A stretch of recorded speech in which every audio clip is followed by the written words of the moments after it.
नमो अरहंतारं नमो सिद्धारं नमो आर्याणं नमो वज्रायाणं नमो लोये सवसागुरं शुद्धात्मानमनेकान्तं साधुमुत्तम मंगलम वंदे संदृश्य सिद्ध्यर्थम संदृष्ट्यर्थ प्रकाशकम मंगलम भगवान वीरो मंगलम गौतम गणी मंगलम कुंद कुंदाद्यो जैन धर्मोस्तु मंगलम सर्वमंगल मंगलम सर्वकल्याणकारकम प्रधानम सर्वधर्माणां जैनम जयतु शासनम मंगलमय मंगलकरण वीतराग विज्ञान नमो ताय आते वे अरहंताज महान ईनात्मा बुद्धतात्मैव परत्वे नैव चा परम अक्षयानंत बोधाय तस्मै सिद्धात्मने नमः। यदंतर जल्प संप्रक्त मुत्प्रेक्षा जातात्मन जालमात्मन मूलम दुःखस्य तन्नासे शिष्टमिष्टम परम पदम। जैन दर्शन में वस्तु के स्वभाव को धर्म कहा है। इसका संबंध व्यक्ति से नहीं वस्तु से है, इसलिए अनादि अनंत धर्म है। महावीर भगवान ने बताया क्या सभी जीव समान हैं, लेकिन उससे पहले भी समान ही थे। आदिश्वर ने बताया सभी जीव समान हैं, लेकिन उससे आदिश्वर से पहले भी सभी जीव समान ही थे स्वभाव से। अगर मोक्ष मार्ग आदिश्वर ने बताया तो आदिश्वर कौन सी मार्ग से मुक्त हुए? सोचने की बात है। आदिश्वर भगवान ने ऋषभ देव ने तो इस काल में भूले हुए जीवों को मुक्ति का मार्ग बताया था। तो मार्ग पहले तो बताया, अगर था नहीं तो बताया कैसे? और वे किससे मुक्त हुए? वस्तु के स्वभाव को धर्म कहा। महावीर भगवान ने कहा तेरे विकल्प तेरे लिए दुख के कारण हैं, तो क्या महावीर भगवान से पहले परद्रव्य दुख के कारण होते थे? भगवान ने कहा कि अज्ञान से दुखी है, तो पहले क्या परद्रव्य के कारण दुखी होता है? पहले भी अज्ञान से ही दुखी होता। सम्यक दर्शन ज्ञान चारित्र से दुख से छूटते थे, मुक्त होते थे।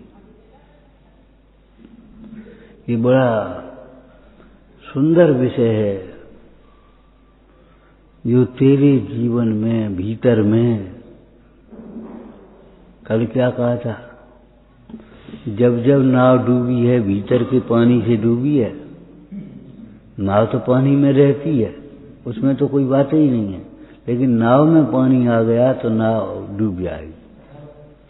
ऐसे छह द्रव्यों के बीच में तो आत्मा रहेगा ही, लेकिन आत्मा में ये मेरे हैं, मैं इनका करता हूँ। अगर आत्मा में आ जाएगा ममत्व, कर्तृत्व, भोक्तृत्व, स्वामित्व, वह तेरे बंध का कारण है, तेरे दुख का कारण है। परद्रव्य बने रहने दो। चक्रवर्ती को 6 खंड का वैभव होता है। पुण्य के उदय की सामग्री है, लेकिन चक्रवर्ती डूबता कहाँ है? क्यों? चक्रवर्ती में एक भी खंड का वैभव नहीं है, अखंड का वैभव।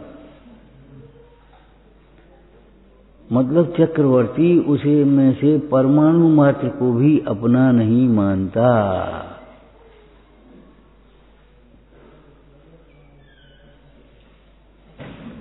जितने कार्य हो रहे हैं, जितनी वस्तुएं हैं, जितने गुण हैं, उनके कार्य हो ही रहे हैं, लेकिन चक्रवर्ती किसी भी कार्य का अपने को कर्ता नहीं मानता। चक्रवर्ती अपने को ज्ञाता स्वरूप अनुभवता है। ज्ञाता स्वरूप हूं ऐसा श्रद्धान करता है। अरे मैं कब साक्षात ज्ञाता हूं ऐसी भावना करता है। पूज्य स्वामी कहते हैं शांति का उपाय ये है, समाधि का उपाय ये है। क्या? पर द्रव्य को दुख का कारण न माने। कल क्या कहा था कि पर द्रव्य को दुख का कारण, पर द्रव्य दुख का कारण होता तो है नहीं, लेकिन पर द्रव्य को दुख का कारण मानने वाला जीव कभी सुखी नहीं होता। विपरीत उपाय से कोई कार्य सिद्धि करना चाहे कैसे हो? देखो, पहुंचने के लिए चलना जरूरी है, परंतु सही दिशा में चलना। हमारा पुरुषार्थ सही दिशा में होना चाहिए, अंतर्मुख होना चाहिए। बाहर में पुरुषार्थ करेंगे, पुरुषार्थ नहीं होगा, विकल्प होंगे, चिंता होगी। ये जीवन को पुरुषार्थ मान लेता है। पुरुषार्थ तो हम बहुत करते भैया, स्वरूप की सावधानी को पुरुषार्थ कहते हैं। पर द्रव्य के अपने अनुकूल परिणमाने के भाव पूर्वक पुरुषार्थ नहीं होता, विकल्प होते हैं, अध्यवसान होते हैं। कि पुरुषार्थ तो हम बहुत करते हैं। क्या करते हो? हम बहुत पढ़ते हैं, यही अहंकार करते हो, कुछ और कुछ नहीं कर पाते। हमने इतना छोड़ दिया, सब छोड़ दिया, तुम्हारा था सो तुम्हें छोड़ दिया। अरे अपना मानना छोड़ना चाहिए, अपना मानना छोड़ा नहीं तो तुमने क्या छोड़ा? पर द्रव्य को अपना मानना छोड़ना। नंबर 2 बोलो, पर द्रव्य का कर्तापना छोड़ना, कर्ता मानना छोड़ना।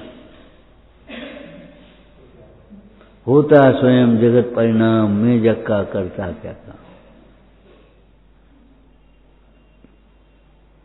उसका नाम त्याग धर्म है। पर द्रव्य में अपनापना मानना छोड़ना, पर द्रव्य का कर्तापना छोड़ना, पर द्रव्य का स्वामित्व छोड़ना, अपना मानना मेरा। पर द्रव्य का भोक्तापना छोड़ना, भोक्तापना छोड़ना माने पर द्रव्य सुख दुख के कारण है ऐसा मानना छोड़ना, वह त्याग धर्म है। पर द्रव्य मेरा नहीं है, मैं तो एक आत्म तत्व हूं, ज्ञान आनंदमय आत्म तत्व हूं, अनादि अनंत आत्म तत्व हूं। ऐसा समझे बिना तो मिथ्यात्व का ही अभाव नहीं होगा, राग द्वेष का अभाव कैसे मिटेगा? कोई रोग का इलाज तो न करे और कमजोरी दूर करने का उपाय करे, कैसी होना, कैसी बन सकती? कमजोरी कमजोरी कमजोरी, जो खाओ खाओ खाओ। अरे डॉक्टर वैद्य भी पूछो उनसे, क्या बताएंगे? तुम्हारा पाचन कमजोर है, हल्का भोजन करो। तो डॉक्टर साहब कमजोरी है। अरे कमजोरी है तो इसीलिए कह रहे हम। कमजोरी का मतलब क्या है? आंतें कमजोर हैं, लीवर कमजोर है, आंखें कमजोर हैं, कान कमजोर हैं, क्या कर? जो भोजन गरिष्ठ भोजन करती हो, खराब भोजन करती हो, उसमें से तुम्हारी आंतें रस नहीं ग्रहण कर पाती, वैसा का वैसा बेकार चला जाता है। हल्का भोजन करो। अरे हल्का भोजन करने का से बाहर का स्वास्थ्य भी ठीक रह सकता है साता के उदय में। यहाँ कहते हैं अपने को हल्का अनुभव करो। हल्का भोजन समझ गए? हल्का अनुभव करो। अपने माथे बोझ मत रखो कर्तव्य का, ये करना है, ये करना है, ये करना है, ये करना है, मैंने ये किया, ये किया। अरे क्या किया तुमने? अपने को हल्का महसूस करो। यह भगवान ज्ञाता द्रव्य है। और आत्मा भी भगवान है स्वभाव से, इसलिए भगवान आत्मा भी स्वभाव से ज्ञाता स्वरूप द्रव्य है। कर्तृत्व तो अज्ञान के कारण लगता है, कर्तृत्व होता तो कभी नहीं। पहले भी कहा था, अज्ञानी भी परद्रव्य के कार्य का कर्ता नहीं होता। अज्ञानी कोई वस्तु का स्वरूप बदल देगा। अज्ञान माने ज्ञान नहीं होना या विपरीत ज्ञान होना। जैसा है वैसा ज्ञान नहीं हुआ, विपरीत ज्ञान है, उसका नाम अज्ञान। अज्ञान कुछ करने का नाम नहीं है।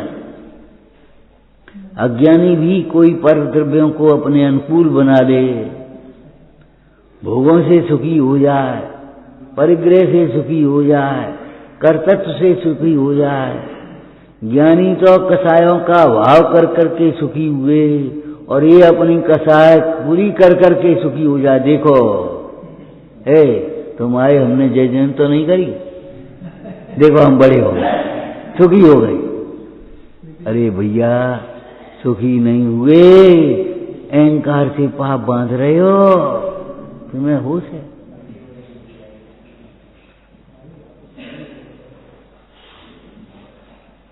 जय जिनेन्द्र बोलकर अपना मौन खोलिए। हूं गर्दन क्या हलाते हो?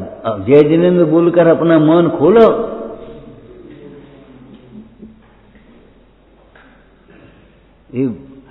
अरे भक्ति दोहराने के लिए होती है, तत्व श्रद्धान के लिए होता है, आचरण के लिए होता है, सिद्धांत समझने के लिए होते हैं। भैया समझो ने। अब जब हम कहे जय जिनेन्द्र बोलकर अपना मौन खोलिए, तो खोलो मौन। अब इतने के बाद भी खोलेंगे नहीं, बस खोलो, लिख दिया कापी पर, मन खोला अपना। अरे कापी तो कभी ज्ञानी होगी नहीं, और तुम यहां लिखोगे नहीं तो ज्ञानी कहां से होगी?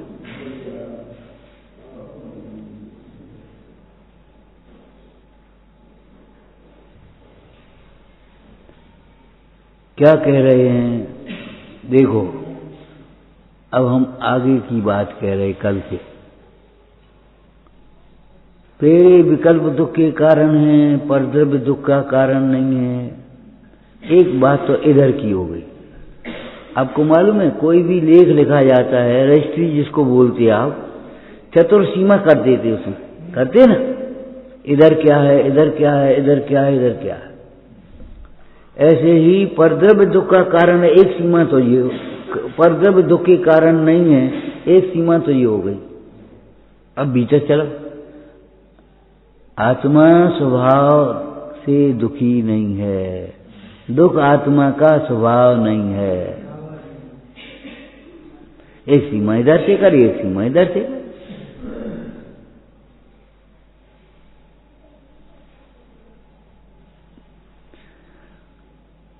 दुख आत्मा का स्वभाव होता तो बहुत, कभी दुख का अभाव नहीं हो सकता था, बहुत खराब बात होती। लेकिन खराब नहीं है, ये तो बहुत अच्छी है। क्या आत्मा का स्वभाव दुख नहीं है?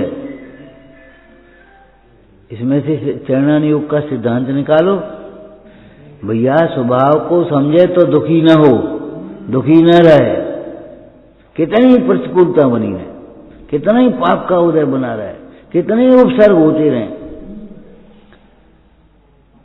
आत्मा के स्वभाव दुख तो नहीं है।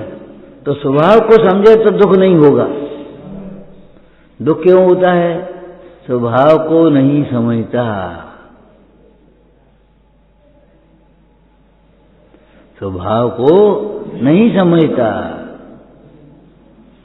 रागाधिक को ही अपना स्वभाव मान बैठ रहा है, दुख को ही अपना स्वभाव मान लेता। इसकी तो रोने की आदत पड़ गई। आदत नहीं है, आदत कह करके मत टालो, उसके रोने का कारण समझो।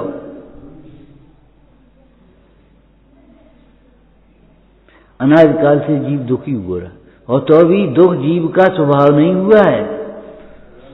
और सुनो, अनादिकाल से दुख का वेदन करता रहा जीव, और फिर भी सुखी एक समय में होने के लिए स्वतंत्र, अंतर मुहूर्त में सुख की साधना करके सुखी हो जाएगा।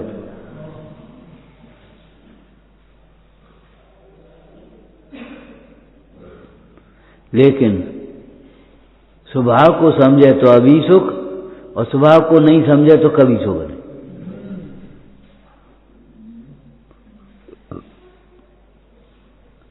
अब आप समझते हो कि देखो, दुख सुख दो प्रकार का होता है, एक इंद्रिय सुख और एक अतीन्द्रिय सुख। सुख एक दो प्रकार का नहीं होता, सुख तो एक प्रकार का होता है। अतीन्द्रिय सुख ही सुख है, इंद्रिय सुख सुख नहीं है। सुख जैसा लगता तो है लेकिन सुख नहीं है। दुख दो प्रकार का है,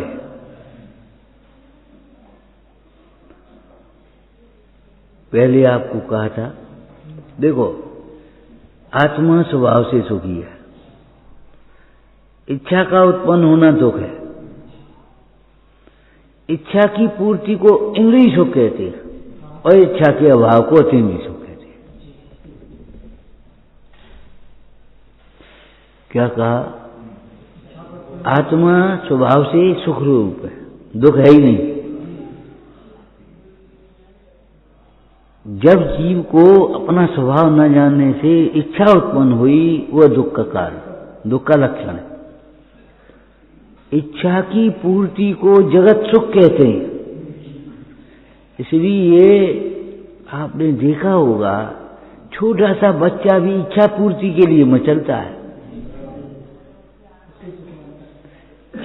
छोटा सा बालक भी इच्छा पूर्ति के लिए मचलता है।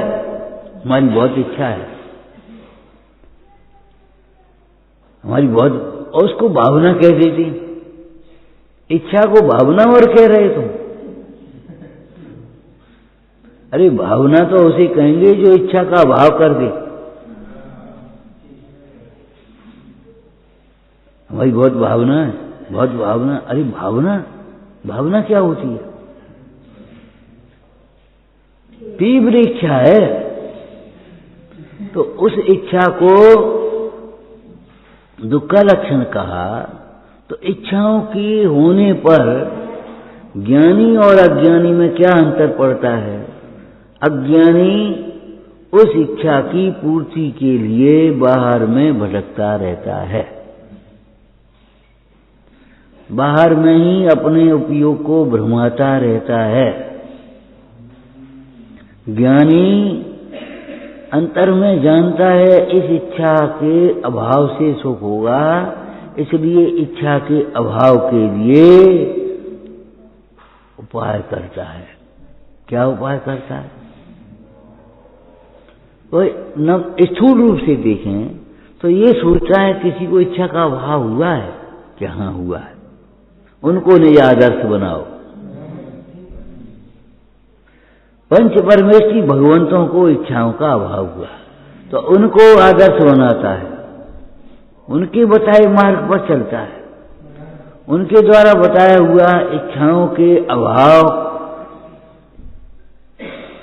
और स्पष्ट करो, जिसमें इच्छाएं कभी उत्पन्न ही होने की गुंजाइश नहीं, जो पहले से ही सुखी है, अनादि से ही सुख स्वरूप है।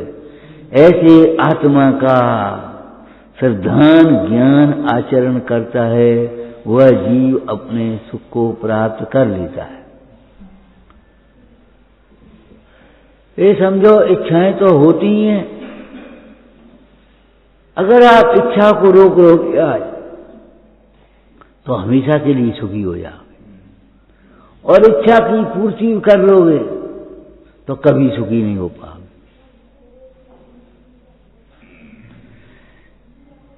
बड़ी सुंदर बात लिखी, जगत के जीव इच्छाओं की पूर्ति को सुख मानते हैं। मोही प्राणी, अज्ञानी प्राणी इच्छाओं की पूर्ति को सुख मानते हैं।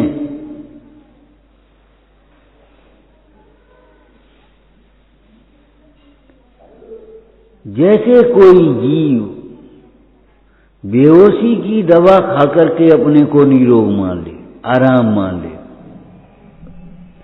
सुदर्श तरंगिणी में उस समय बेहोशी की दवाएं नहीं चलती थी। क्या कहा? देखो, वेदना को मिटने के लिए बेहोशी की दवा खा करके आराम मत मानो, होश में वेदनाओं को सहन करो। क्या कह रहे? होश में वेदनाओं को सहन करो, आदत डालो। इसका नाम है परिचय सहन, उपसर्ग विजय। हमारे योगीश्वर होश में रह करके वेदनाओं को सहन करते, क्षमता से। वे वेदनाओं का अभाव करने के लिए बेहोशी की दवा नहीं करते, अथवा वेदनाओं का अभाव करने के लिए भोगों में नहीं प्रवृत्ति, परिग्रह में नहीं उलझते, देह को अपने अनुकूल नहीं बनाने की कोशिश करते। वे होश में रह करके, होश में रह करके माने अर्थ बोलो, अपने को आत्मा अनुभवते हुए। जे जीव जो अपने को आत्मा नहीं मानते, नहीं समझते, वे देह में बेहोश हैं, देह को ही अपना मान रहे। इसलिए देह की अनुकूलता को सुख मान करके और फिर देह की अनुकूलता देने वाली स्त्री पुत्र कुटुंब आदि की अनुकूलता को सुख मान करके बस बाहर में भ्रम जाते। होश में आना माने क्या है? अपने को आप रूप अनुभव करना। तो होश में रह करके कर्म के उदय जनित उपसर्ग और परिचयों को योगीश्वर सहज भाव से जीत लेते हैं, सहज भाव से जानते रहते हैं।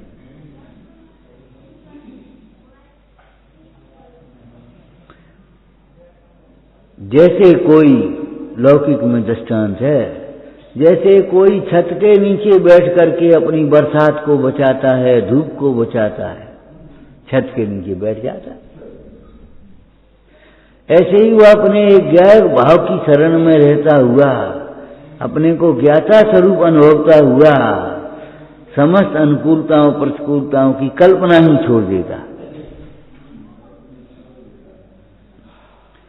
कल्पना लोक में विचरण नहीं करता, यथार्थ के धरातल पर वो अपनी साधना कर रहा है।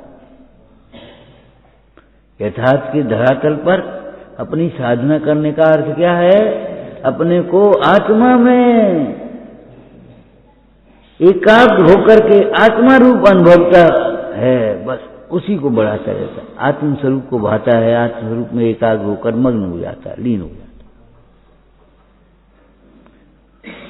अज्ञानी जीव कल्पनाओं की, आज को पैसा होता तो क्या होता? पैसा होता तो जब पैसा था तब सुखी थे क्या? आज को लड़का होता, अब कल्पना करता रहता, उत्प्रेक्षा जालम, संभावना करता रहता है तो मैं सुखी होता। अरे भाई, जिनके ज्ञान में सारा लोकालोक झलक रहा है, वे केवली भगवान भी आत्मा के अनुभवन से सुखी हैं। लोकालोक में से उनका सुख नहीं आ रहा, उनका सुख भी आत्मा में से आ रहा।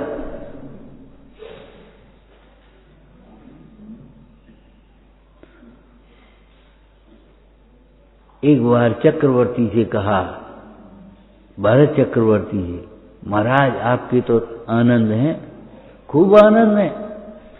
बोले हाँ भैया आनंद तो है, परंतु, बोले परंतु क्यों लगा दिया? जिससे तुम मान रहे हो आनंद, उस वैभव से मैं आनंदित नहीं हूं, उस परिवार से मैं आनंदित नहीं हूं, उस सुंदर शरीर से मैं आनंदित नहीं हूं। मैं इन सबसे भिन्न चैतन्य स्वरूप का अनुभवन करते हुए आनंदित रहता हूं। चैतन्य स्वरूप की दृष्टि मेरे आनंद का मूल है, क्या कहा? अपने चैतन्य स्वरूप की दृष्टि ही मेरे आनंद का मूल है, सुख का मूल है। इस भवतर का मूल एक ज्ञानो मिथ्या भाव और शिव सुख का है मूल एक ज्ञानो सम्यक भाव। शिव सुख का है मूल एक ज्ञानो सम्यक भाव। दुख का मूल मिथ्यात्व, सुख का मूल सम्यक। तो मूल है तो साक्षात कारण कौन होगा बताओ?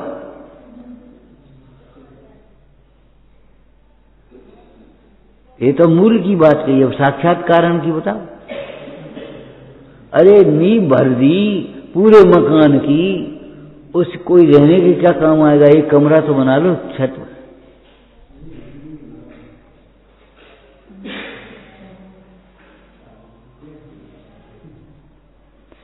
सम्यक तो अगर सुख का मूल है तो सुख का साक्षात कारण क्या है? साम्य भाव, वितराग भाव, सम्यक चारित्र। ऐसे दुख का मूल मिथ्यात्व है तो दुख का साक्षात कारण क्या है? दुख का कारण है कथाएं, क्रोध, मान, माया, लोभ, हास्य, रति, अरसी, शोक, भय, जुगुप्सा, भेद। ये कथाएं दुख का साक्षात कारण है। इसीलिए आपने कसायों की अपेक्षा के कथन पढ़े होंगे।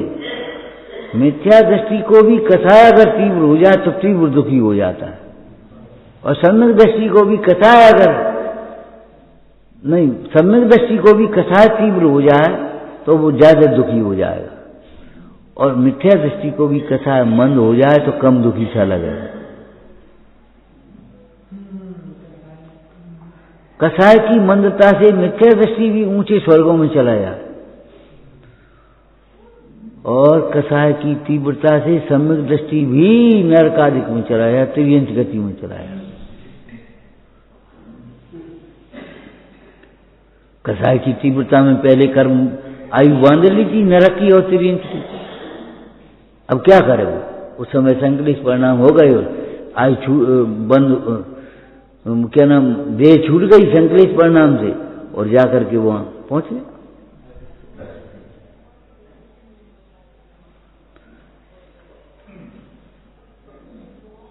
तो फिर महाराज कसायों को जीतो क्या? हाँ बिल्कुल ठीक है, लेकिन क्या करें भाई, मिथ्यात्व के मिटे बिना कथाएं नहीं मिटती।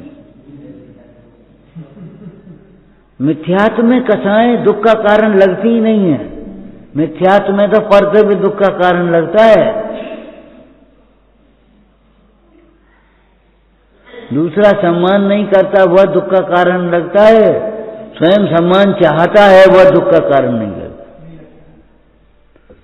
दुख का कारण परिग्रह नहीं होता है, उसे दुख का कारण लगता है। परिग्रह की चाह दुख का कारण नहीं लगती। कोई हमारे दोषों को, कोई हमारे छल प्रपंचों को भीतर को बता देता है वह दुख का कारण लगता है। हमारा छिपाने का भाव दुख का कारण नहीं लगता। मायाचारी हम सोचें हमारे दोष को कोई बताया नहीं, हमारा दोष प्रकट न हो जाए, और कोई प्रकट कर दे, तुमने समझ लिया हमें अनुमान से और प्रकट कर दिया, तो तुम्हें दुख का कारण मानता है, उसको दुख का कारण नहीं मानता मायाचारी को।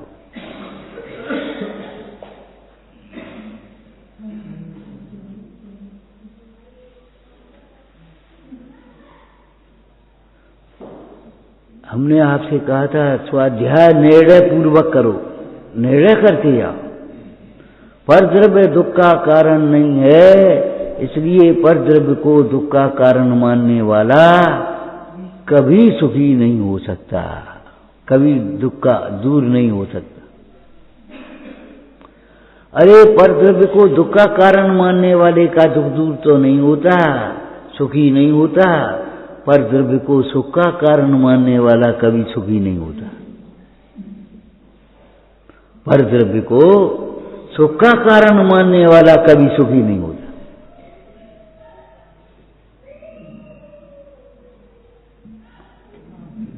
परद्रव्य के अभाव में भी सुखी नहीं होता, और परद्रव्य के सद्भाव में भी सुखी हुए। और बहुत ही मोटी सी बात है, आप पढ़ते हो दाम बिना निर्धन दुखी तृष्णा बस। धन के अभाव में दुखी नहीं होता निर्धन, और धन के सद्भाव में भी धनवान सुखी नहीं होता तत्व ज्ञान के बिना।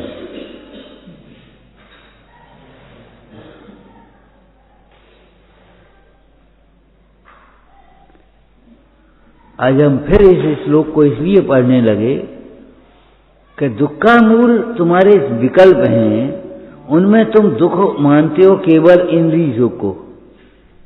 इंद्रिय सुख का भी मूल विकल्प है, माने तुमने विकल्प में सुख मान ही तो लिया है।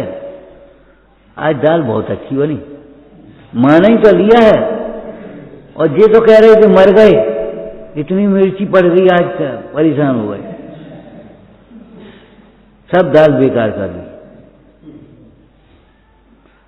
दूध बहुत बढ़िया आज बनाया, और वो कह रहे अरे इतनी शक्कर डाल दी बेकार हो गया मीठी।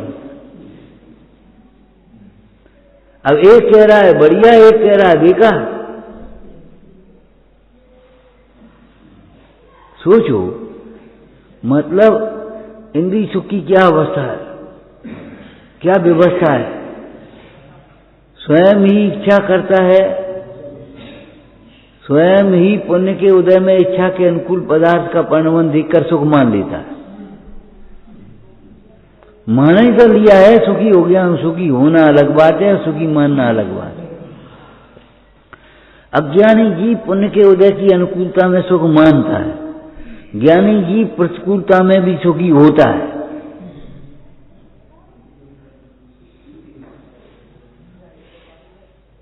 उसे तुम चले जाओ तो कोई फर्क नहीं, आ जाओ तो कोई फर्क नहीं। वह सुखी तो तुम्हारे आने जाने से सुखी दुखी नहीं होता, वह अपने को आप रूप अनुभव करके सुखी होता है। इसलिए तुम्हारे आने जाने की उसे कोई अपेक्षा ही नहीं। पढ़ा है तुम्हें, अपेक्षा नहीं है। वह अपनी आराधना से सुखी है, दूसरों के सुखी कहने से सुखी नहीं, और दूसरों के दुखी कहने से दुखी नहीं।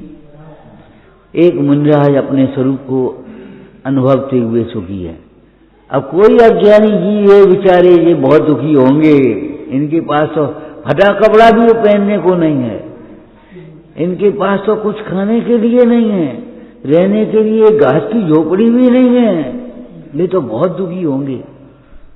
अरे प्रभु, उसने पहचाना नहीं, उसके कहने से दुखी हो गए और उसके मानने से सुखी हो गए? नहीं, हम तो अपने स्वरूप को आनंदित अनुभवते हुए सुखी हैं। कोई बुरा कहो या अच्छा, सब अच्छा ही अच्छा कहें ये अपेक्षा मत रखो। जब तुमने किसी को बुरा बोला है तो तुम्हें बुरा सुनना पड़ेगा। तुमने किसी के प्रति बुरा बोला है तो आज उस कर्म के उदय में तुम्हें बुरा सुनना पड़ेगा।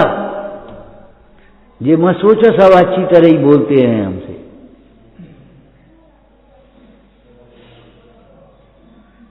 समझ में आया ना? लेकिन कोई बुरा कहो या अच्छा, लक्ष्मी आवे या जावे,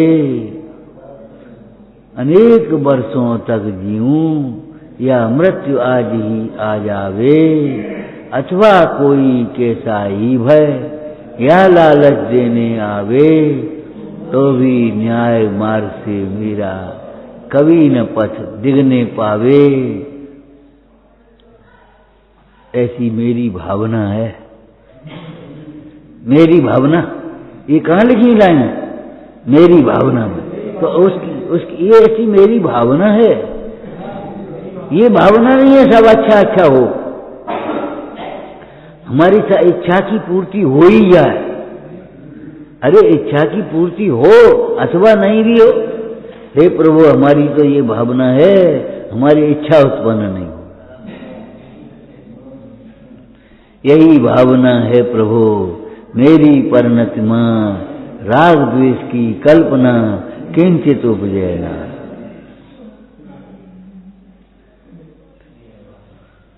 माने स्वयं सुखी मान लेता है।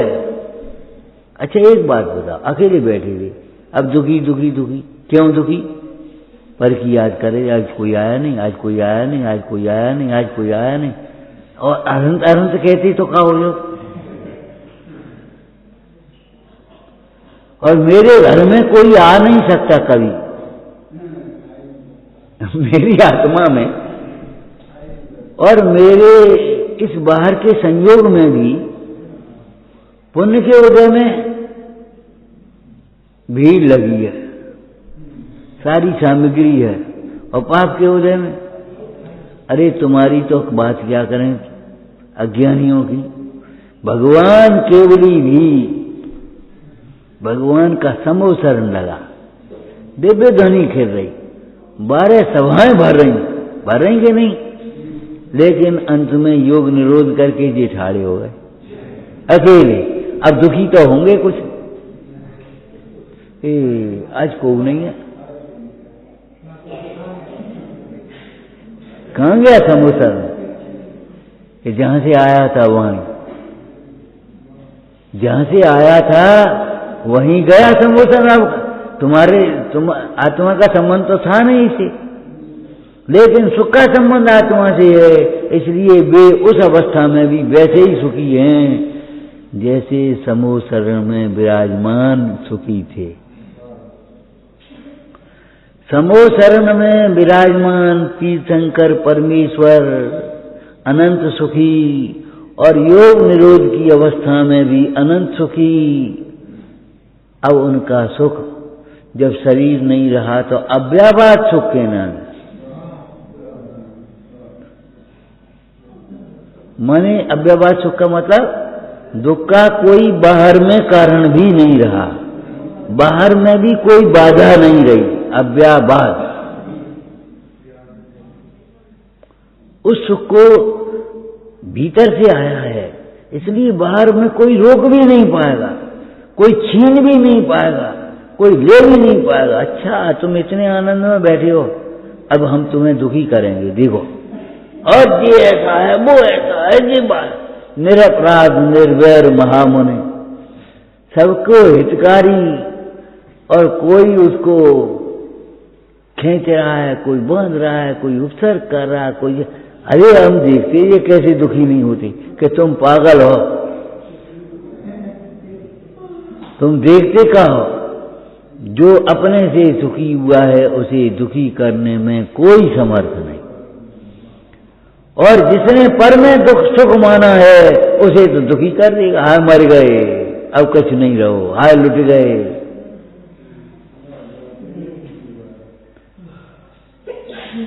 क्या करें, 8 दिन से बहुत दुखी है, 8 दिन से नहीं अनादिकाल से दुखी है। जिस समय तुम अपने को सुखी मान रहे थे उस समय भी दुखी थे, एक विषय को छोड़कर दूसरे विषय में झपट्टे मार रहे थे। वो तो पुण्य के उदय में और इच्छा के अनुकूल कार्य हो जाता था, इच्छाओं की पूर्ति होती रहती थी, सो तुम्हें सुख सा लगता था। भ्रम है। जिस समय दुखी मानता है उस समय भी सुख स्वरूप है, दुखी नहीं। और जिस समय दुखी मानता है, सुखी मान रहा है, उस समय भी वह अपने स्वभाव के जाने बिना दुखी ही है। उत्प्रेक्षा जालम,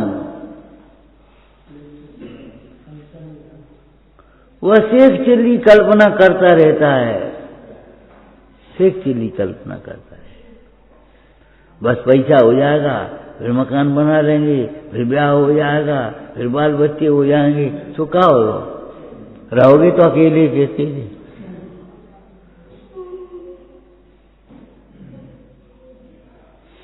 और फिर सबके ऊपर रौब गांठूंगा, और बे नहीं माने तो क्या करोगे फिर तुम?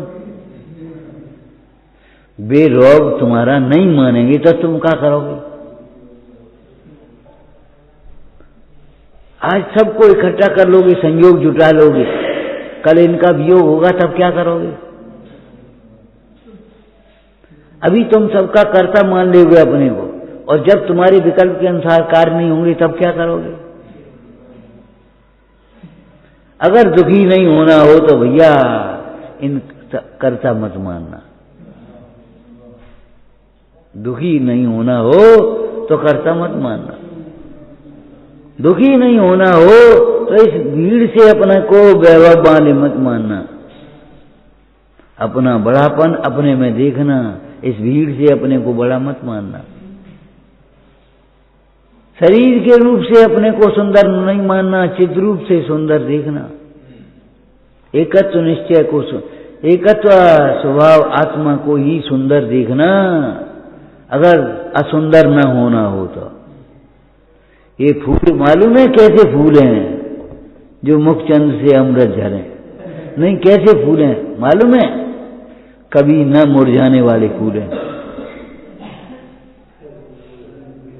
योगीश्वरों के मुख से ये पुष्प झरते हैं, मकर हैं, कभी मुरझाने वाले नहीं हैं। ये उपदेश कभी पुराना पड़ने वाला नहीं है। ये उपदेश किसी के लिए कोई अहित कर नुकसान करने वाला नहीं है। आज सवेरी पुरुषार्थ सिद्धि पाठ का पाठ कर रहे थे सब,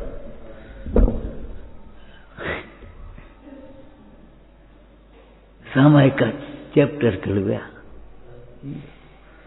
बहुत से सामायिक करे।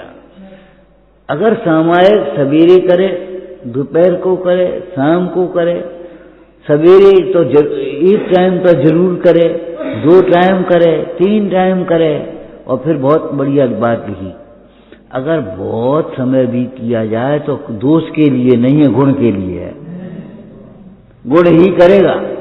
देखो, रोटी भी ज्यादा खा लोगे तो नुकसान करेगी, दवाई भी ज्यादा खा लोगे तो नुकसान करेगी, पानी भी ज्यादा पी लोगे तो नुकसान करेगी।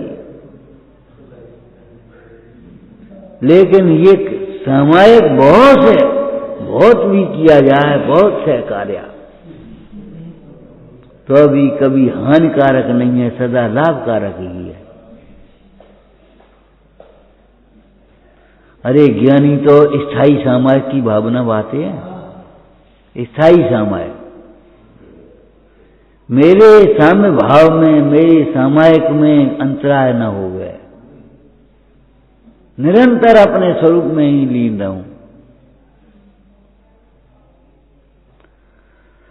हमारा मतलब दुख का मूल जो कहा है विकल्पों को, इस दुख के मूल में इंद्रिय ने सुख भी शामिल कर लेना, ये कह रहे हैं। तुमने सुख मान ही तो लिया है, उस पागल ने मान ही तो लिया है, मेरे इतने लोग आ गए,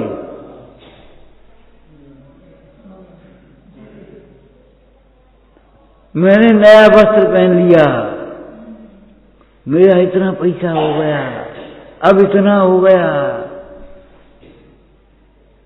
मेरा घर इतना सुंदर हो गया, मान ही तो लिया है।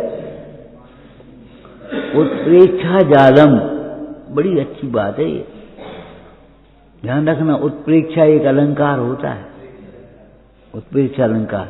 उत्प्रेक्षा अलंकार का क्या लक्षण है? मानो, मानो यह नगरी इंद्रपुरी ही है। नगरी इंद्रपुरी है नहीं, और न तुम्हारे मानने से हो गई। मानो ये नगरी इंद्रपुरी,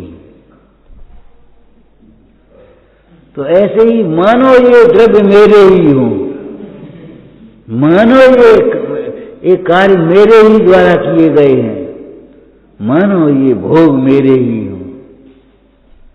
मान ही तो लिया है तुमने, हुए कहां है? बैराग भावना में से एक लाइन बताई थी, बेरस होए विपाक समय सेवत लागे नीके। सेवने के समय नीके लगते हैं, सेवने के समय भी नीके हैं नहीं।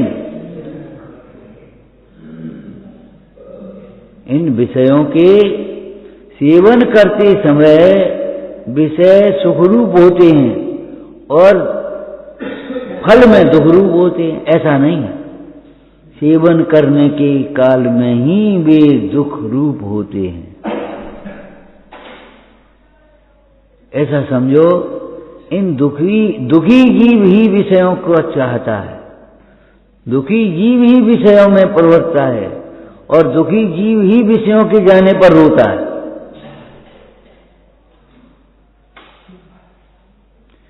दुखी जीव ही विषयों को चाहता है, विषय मिल जाए तो मैं सुखी हो जाऊं। विषय दुखी जीव ही विषयों में प्रवृत्ता है। एक व्यक्ति डॉक्टर के पास गया, ठीक है, उसे बुखार था। डॉक्टर ने दवा दी, या दवा ले जाओ, ले लेना गोली। घर जब तक आया उसका बुखार उतर गया। अब बोलो गोली लेने की जरूरत क्या है? जब घर आया तो उसका बुखार उतर गया, अब उसे गोली लेने की जरूरत क्या है ये बताओ। गोली तो बुखार के लिए, उतारने के लिए थी। अब पहले वैसे ही बुखार उतर गया तो अब गोली लेने की जरूरत रह गई क्या? ऐसे ही जो स्वभाव से सुखी हो गया उसे विषयों की क्या चाह रह गई?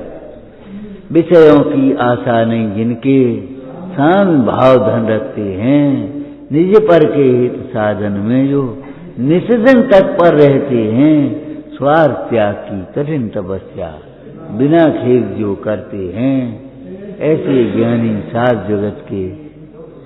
अरे स्वयं तो सुखी हैं ही, उनके दर्शन, उनकी वाणी, उनका उपदेश जगत के जीवों को सुख देने वाला होता है, सुख का निमित्त होता है।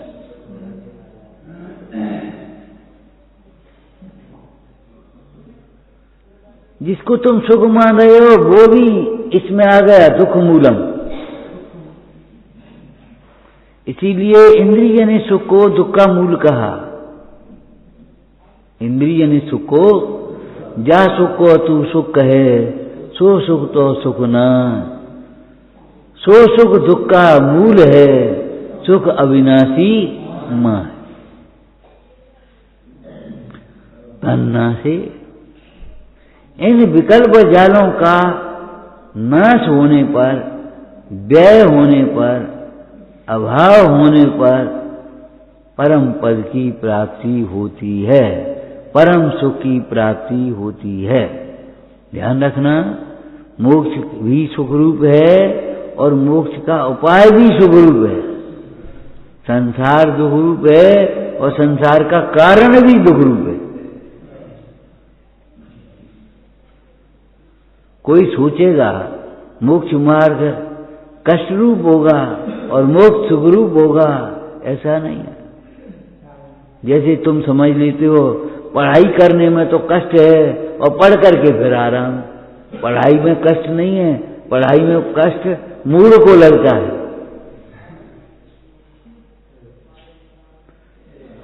तपस्या में कष्ट होगा और फिर मोक्ष मिलेगा, सो आनंद से रहेंगे। ऐसा नहीं है, तपस्या भी आनंद रूप है और मोक्ष भी आनंद रूप है। जैसा कारण होता है वैसा ही कार्य होता है, जैसा कार्य होता है वैसा ही। तो सुख का कारण सुख और दुख का कारण दुख, संसार का कारण विकल्प और मुक्ति का कारण निर्विकल्प। विचारना, यह जीव सुखी होने के लिए, सुखी रहने के लिए सदा काल स्वाधीन है, समर्थ है।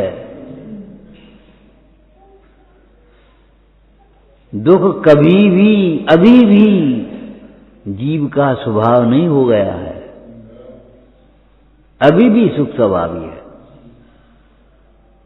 स्वभाव को समझ करके सुखी हो जाए, बस यही उपाय, और कोई उपाय भी नहीं। और यही उपाय जिन शासन में बताया।